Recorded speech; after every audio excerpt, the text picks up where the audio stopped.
Em 1976, um ônibus escolar com 26 crianças desaparece misteriosamente.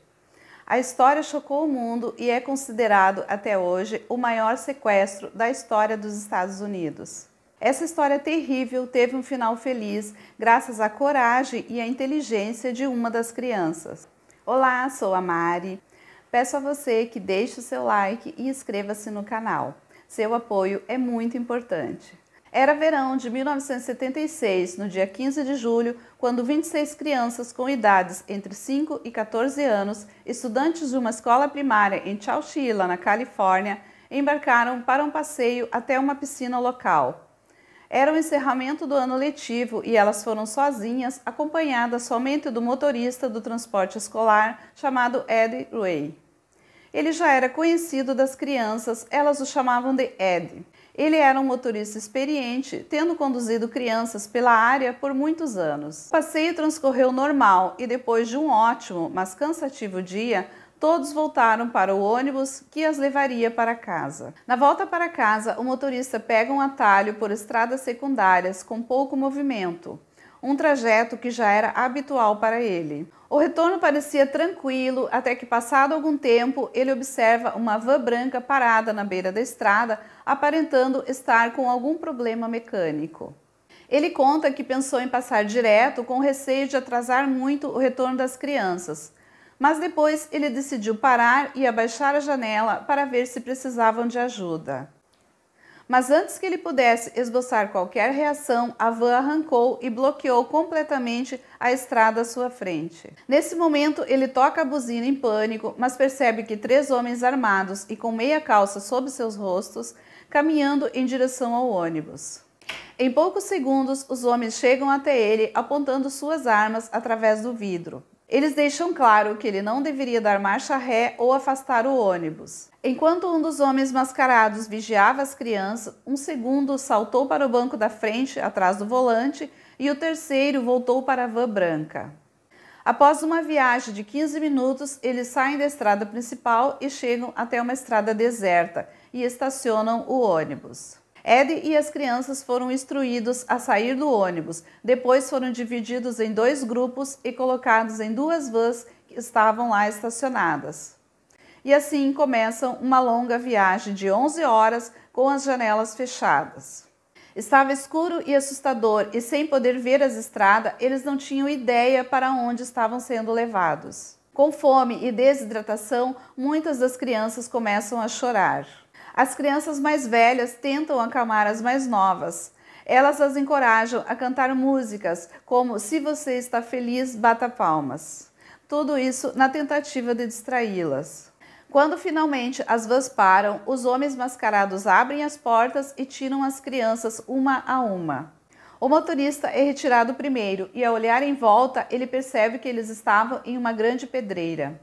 Cada pessoa do grupo foi conduzida sobre a mira de uma arma para uma escada saindo de um buraco no chão e era instruída a descer até um local subterrâneo. Assim que ele chegou ao pé da escada, ele reconheceu que eles estavam dentro de uma espécie de trailer que havia sido enterrado a 3,5 metros no chão para garantir que ninguém pudesse escapar.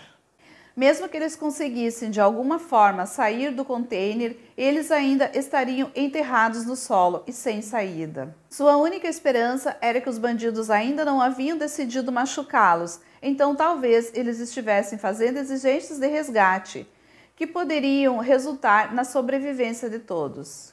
Embora os sequestradores tivessem oferecido um pequeno suprimento de comida e bebida, as 26 crianças e o motorista terminaram com tudo em poucas horas. Havia também 2 ventiladores que ajudavam a garantir que houvesse algum tipo de ventilação.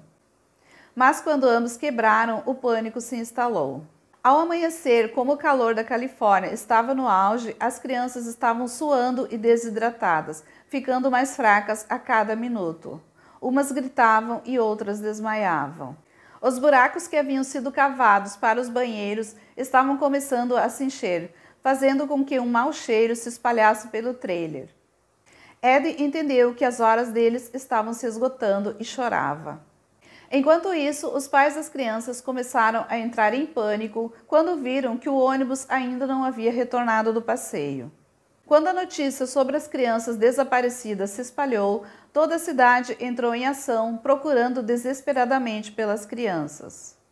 Algumas horas antes, por volta das 19h30, a polícia havia sido notificada de um ônibus escolar abandonado avistado por um avião.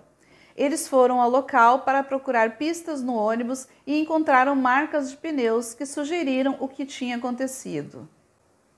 Eles informaram aos pais que havia uma grande chance que fosse um caso de sequestro e era provável que em breve eles receberiam os pedidos de resgate. Depois de se afastarem do buraco, os 3 homens foram para um esconderijo e a próxima parte do plano era ligar para a polícia com o pedido de resgate de 5 milhões de dólares. Depois de 3 tentativas frustradas de falar com a polícia, onde sempre se deparavam com uma linha ocupada, os homens resolveram que tentariam novamente na manhã seguinte. Eles estavam confiantes de que as crianças estavam bem trancadas. As linhas telefônicas estavam congestionadas devido ao alarde do sequestro. Eram muitas ligações simultâneas para a polícia. Enquanto isso, Ed e as crianças procuravam desesperadamente uma forma de pedir ajuda. Até que uma das crianças, a mais velha, chamada Mike Marshall, de 14 anos, percebeu que o teto do trailer estava se dobrando com o peso do solo acima dele. À medida que o telhado de metal ficava mais fraco, mais poeira caía, ameaçando enterrá-los vivos. Ed estava convencido de que mesmo que pudesse escapar de alguma forma, os sequestradores estariam esperando por eles do lado de fora do buraco e não permitiriam que fugissem. Mas Mike, o menino, por outro lado, pensava o contrário. Ele insistia que a necessidade de escapar deles era crucial naquele momento e precisavam arriscar. Era arriscar ou morrer. O garoto consegue convencer Ed que mesmo que os homens estivessem esperando lá em cima, eles não sobreviveriam ali embaixo. Por esse motivo, ele pediu que o deixasse tentar. Mike e Ed concluíram que a única saída possível era pelo buraco do teto. Como estava fora do alcance, eles começaram a empilhar os colchões e Mike subiu em cima deles. Em seguida, Ed lhe entregou um pedaço de madeira para abrir a escotilha. Mas depois de horas tentando, nada se mexia. Ele não sabia que acima da placa de metal havia 2 baterias de 45 quilos e muita sujeira. Ele continuou equilibrando e batendo no teto até que finalmente uma pequena abertura apareceu. Depois de algum tempo, Mike conseguiu empurrar a tampa completamente, mas eles ainda não estavam livres. Acima da entrada do buraco, os sequestradores colocaram uma caixa de madeira e a cobriram com mais terra.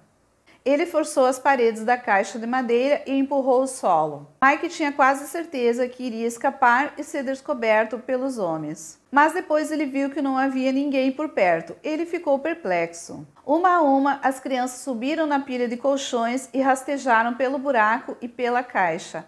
Todos conseguiram escapar sem nenhum ferimento físico. Depois de 16 horas agonizantes embaixo da terra, eles conseguiram sair. Ed sabia que era apenas uma questão de tempo até que os sequestradores voltassem e os encontrassem acima do solo. Então, não havia tempo a perder. Eles precisavam fugir do local o quanto antes. Ele juntou as crianças, agora exaustas, e as levou pela pedreira para encontrar ajuda. E antes mesmo deles terem a chance de explicar quem eram e do que precisavam, perceberam que os homens já sabiam. O mundo está esperando por vocês, disseram os trabalhadores emocionados. A polícia imediatamente chegou para resgatar as vítimas. Com as crianças agora em segurança, a caça aos sequestradores aumentou. A polícia precisava de respostas urgentes para ter alguma chance de capturá-los e decidiram interrogar o motorista hipnotizado. Isso o ajudaria a acessar informações em seu cérebro que ele pode nem ter percebido que tinha. Durante a hipnose, Ed conseguiu lembrar o número da placa de uma das vans brancas e se lembrou de alguns números da outra. Com essa informação crucial, a polícia vasculhou os números das placas em seu sistema. Eles descobriram que as placas estavam registradas em veículos de um armazém. Eles então notaram que as vans haviam sido alugadas recentemente para um homem chamado Frederick Woods. E acreditem, ele era o dono da pedreira onde as crianças foram levadas. Então eles decidiram que seria o melhor lugar para começar a investigar. Dirigindo-se para a pedreira, a primeira parada foi a casa de Frederick Woods. Depois de realizar uma busca na casa, eles encontraram um rascunho de uma nota de resgate deixada no chão da casa. A próxima pergunta que eles tinham era quem havia escrito. Então eles foram informados de algo suspeito. O filho do proprietário, Fred Woods II, havia fugido recentemente da cidade e ninguém sabia onde ele estava. Depois de tentar entrar em contato com seus melhores amigos, Richard e James Schoenfield, para perguntar sobre o paradeiro dele, eles foram informados de que os dois também estavam desaparecidos. A polícia agora sabia exatamente quem eles precisavam encontrar. Uma caçada em escala nacional estava em andamento e, com todo o país à espreita, era apenas uma questão de tempo até que os sequestradores fossem encontrados. Depois de apenas uma semana, Richard cedeu à pressão da busca e se entregou à polícia. James e Fred ainda estavam desaparecidos. Poucos dias depois que Richard foi preso, um morador local fez uma denúncia que tinha visto James em Menlo Park. Rapidamente, a polícia chegou e o prendeu. Fred, enquanto isso, estava na Colômbia Britânica tentando desesperadamente se esconder, mas foi descoberto e preso lá. Os três homens vinham de famílias ricas e conhecidas, então foi uma surpresa que eles sentissem a necessidade de realizar um ato tão terrível para ganhar dinheiro. Eles explicariam mais tarde que tinham dívidas muito altas e precisavam sequestrar um grande número de pessoas para conseguir um alto valor de resgate. E crianças eram as vítimas perfeitas, pois sensibilizariam o Estado que pagaria qualquer coisa por elas. Com conexões de alto escalão, suspeitava-se que eles poderiam se livrar facilmente de seus crimes. Mas, felizmente, o juiz do caso não foi facilmente influenciado e condenou os três sequestradores à prisão perpétua sem possibilidade de liberdade condicional. De forma persistente, os homens continuaram tentando sair da cadeia e depois outro juiz declarou as sentenças inválidas, concedendo-lhes a possibilidade de liberdade condicional. Sabendo que eles tinham uma chance de serem libertados, os irmãos Richard e James se manteram isolados durante o tempo que passaram na prisão e fizeram questão de obedecer às ordens. Esse bom comportamento levou à libertação de Richard em 2013 aos 77 anos e James em 2015 aos 82 anos. Já Fred Wood não teve o mesmo sucesso.